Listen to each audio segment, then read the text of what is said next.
जय माँ इंद्राक्षी जय अम्बे। इंद्राक्षी धाम में दर्शकों आप सभी का हम हार्दिक स्वागत करते हैं। आज के दिन जिन जातकों का जन्मदिवस है, मैरिज एनिवर्सरी है, उन सभी को हमारी तरफ से बहुत बहुत शुभकामनाएं। शनि देव का एक ऐसा स्तोत्र जो मात्र 30 सेकंड के अंदर पढ़ा जाता है, और ये 30 सेकंड का स्तोत्र ऐसा है जो आपको बहुत सुंदर लाभ देगा। आपको शनि की साढ़े सती चल रही हो, शनि की ढैया चल रही हो, शनि आपके नेष्ट फल प्रदान कर रहे हों, शनि की दृष्टि क्रूर आपके प्रति बनी हो, आपकी हथेली में जिसे हम फेट लाइन कहते हैं ये भी ना हो, तो आपको बहुत सुंदर लाभ मिलेगा। सारी जानकारी इस छोटे से अंक में मिलने वाली है। आइए पहले आज का हम पंचांग देखें। 5 दिसंबर सन 2024, दिन बृहस्पतिवार, संवत 2081, भाद्रपद मास, शुक्ल पक्ष, तिथि द्वितीया है, लेकिन दिन में 12:33 तक द्वितीया रहेगी, फिर तृतीया तिथि लग जाएगी। नक्षत्र हस्त, राहु काल 1:30 से 3, दिशाशूल दक्षिण दिशा।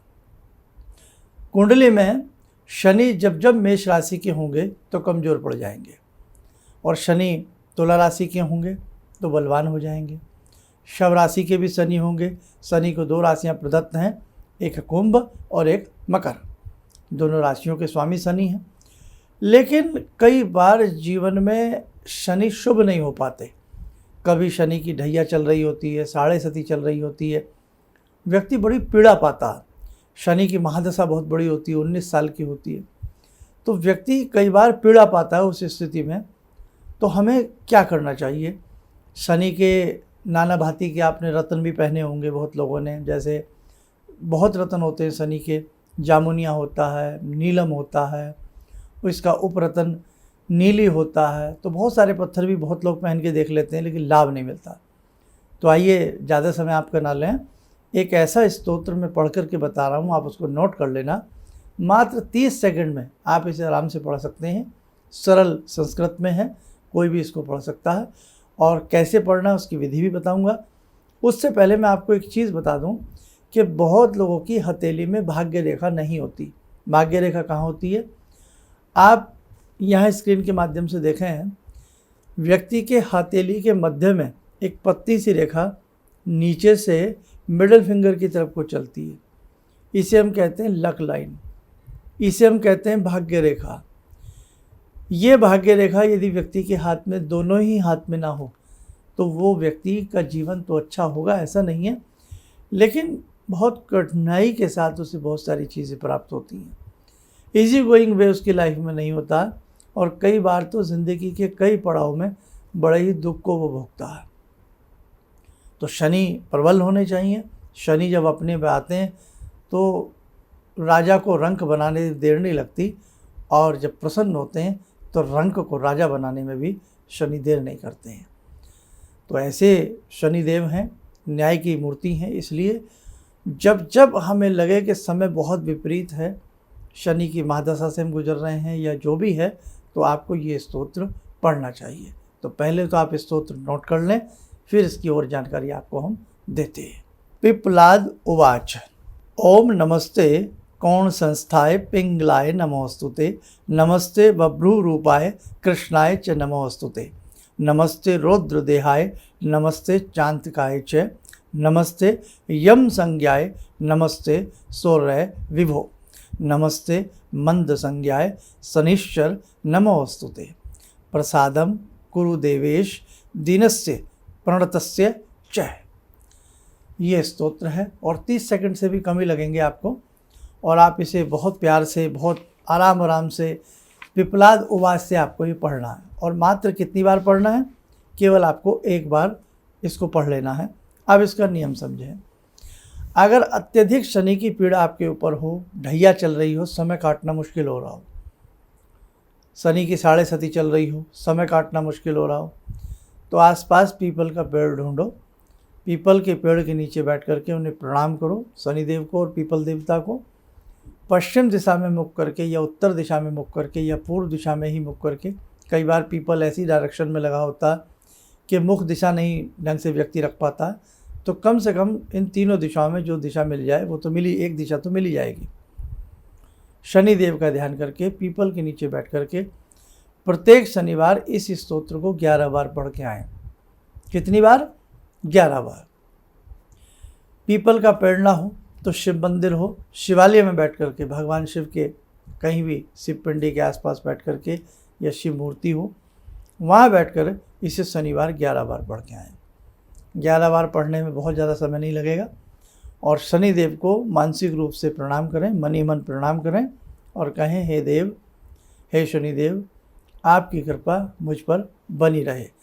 मैं ज़िंदगी में बहुत संघर्ष जूझ रहा हूँ, ये मेरे संघर्ष आपकी कृपा से दूर हों। ठीक है, इसको महिला पुरुष कोई भी व्यक्ति इस स्तोत्र को पढ़ करके लाभ ले सकता है। ऐसे भी बहुत लोग हैं जो विदेशों में रहते हैं या कहीं ऐसे स्थानों पर रहते हैं जहाँ मंदिर की सुविधा भी नहीं मिल पाती है, पीपल तो मिल ही नहीं पाता, तो आप इस स्तोत्र को प्रतिदिन अपने घर में किसी अच्छे स्थान पर बैठ कर के, शुद्ध स्थल पर बैठ कर के, अपने घर में ही या अपने जहाँ पूजा पाठ करते हैं वहीं बैठ कर के इस स्तोत्र को शनिवार के दिन 11 बार, अदर डेज 1 बार, 4-6 महीने बेटा इसे पढ़ के देखो, आपको आनंद आएगा। शनिदेव की कृपा वास्तव में आपके ऊपर बरसेगी और जो भी आपकी कुंडली में, आपके बच्चों की कुंडली में शनिजन्य दोष हैं वो दूर हो जाएंगे। आइए, समय हो चला आज की ध्यान साधना से जुड़ने का। आज की ध्यान साधना में जुड़ते हैं भगवान शिव से। ॐ आत्मा त्वं गिरिजामति सहचरा प्राणा शरीरं गृहं पूजा ते विषयोपभोगरचना निद्रा समाधिस्थिते संचारपदयो प्रदक्षिणविधेः श्रोत्राणि सर्वागिरो यद्यात्कर्म करोमि तद्दखिलं शम्भोस्तवाराधनम् चन्द्रोद्भासितशेखरे स्मर हरे गंगाधरे शंकरे सर्पे भूषितकण्ठकर्णविवरे नेत्रोत्तवे स्वानरे दन्ते त्वकृतसुन्दरां वरदरे त्रैलोक्यसारे हरे मोक्षार्तिं कुरु चित्तवृत्त्यमचलं मन्येस्तु किं कर्म वे वन्दे देव उमापतिं सुरगुरुं वन्दे जगत्कारणं वन्दे पन्नगभूषणं मृगधरं वन्दे पशूनां पतिं वन्दे सूर्यशशाङ्कवह्निनयनां वन्दे मुकुन्दप्रियं वन्दे भक्तजनश्रयं च वरदां वन्दे शिवं शङ्करम् ॐ कर्पूरगौरं करुणावतारं संसारसारं भुजगेन्द्रहारं सदा वसन्तं हृदयारविन्दे भवं भवानी सहितं नमामि भवं भवानी सहितं नमामि। कवच बना लें, ध्यान करें, शिव शंभू का शुभ आशीष हम सबको प्राप्त हो रहा है।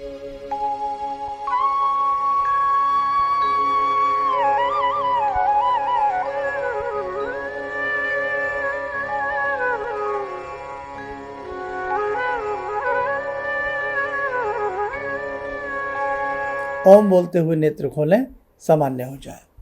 देखो साधकों, बड़े दिव्य दिव्य स्तोत्र हैं हमारे शास्त्रों में और ये तो बहुत ही छोटा सा स्तोत्र है, 1 2 3 4 5 6 7 लाइनों का स्तोत्र है, छोटी छोटी लाइन्स हैं और ऐसे स्तोत्र अक्सर हमें कंठस्थ हो जाने चाहिए। आप कहीं भी हो, बाद में कभी सफ़र में हो, ट्रेन में हो, प्लेन में हो, कहीं भी हो और दिन शनिवार का है, मानसिक रूप से भी इस स्तोत्र को प्रातःकाल या सायंकाल 1 बार पढ़ा जा सकता है। अब अगर आप सफ़र में भी हैं, आपको याद हो जाता है, या अपने मोबाइल में इसका आप स्क्रीनशॉट लेकर के रखें। तो अगर हम कोई जीवन में बदलाव चाह रहे हैं अच्छे के लिए, तो वो ज़रूर आ सकता है, बस थोड़े से प्रयास की आवश्यकता होती है। एक संदेश और, नवरात्र से विशिष्ट प्रकार की साधना, चमत्कारिक अलौकिक साधना आपको प्राप्त होने वाली है। इस साधना से जुड़ने का आप ज़्यादा से ज़्यादा, अधिक से अधिक संख्या में आप इस साधना में भाग लें, ताकि आप सबको बहुत अच्छे से सुख शांति की प्राप्ति हो सके। चलिए, आप सब लोग स्वस्थ रहें, सुखी रहें। इन्हीं शुभकामनाओं के साथ हम अपनी वाणी को विराम देते हैं। जय जय अम्बे, जय शनिदेव। मेरी बहुत दिन से दिली इच्छा थी कि आप जैसे कोई मुझे धर्मात्मा पर महापुरुष मिलें और मैं वहाँ जाके जुड़ के और देश समाज से के लिए कुछ कर पाऊँ। कई चीज़ें हैं समाज में, समाज सेवा में भी मन में वो शांति नहीं मिली। जैसे आप समझ सकते हैं कि बहुत सारी गड़बड़ियाँ भी रहती हैं। आज का अनुभव यही है कि मुझे आस लगता है कहीं सही रास्ता मिल गया है, सही मंजिल मिल गई है। जो मैं करना चाहती थी शायद अब मैं कर पाऊँगी। किसी भी समस्या के समाधान के लिए मिले प्रसिद्ध हस्तरेखा एवं वास्तु विशेषज्ञ प्रोफेसर धर्मेंद्र शर्मा जी से। नोट: शिविर में भाग लेने हेतु एवं व्यक्तिगत रूप से मिलने के लिए कॉल करने का समय सुबह 10 बजे से शाम 6 बजे तक। हमारे विभिन्न ज्ञानवर्धक कार्यक्रम देखने के लिए आप हमें अभी सब्सक्राइब करें, बेल आइकन को प्रेस करें ताकि आप देख सकें हमारा कार्यक्रम सबसे पहले। और अधिक जानकारी के लिए फेसबुक पेज को लाइक करना न भूलें।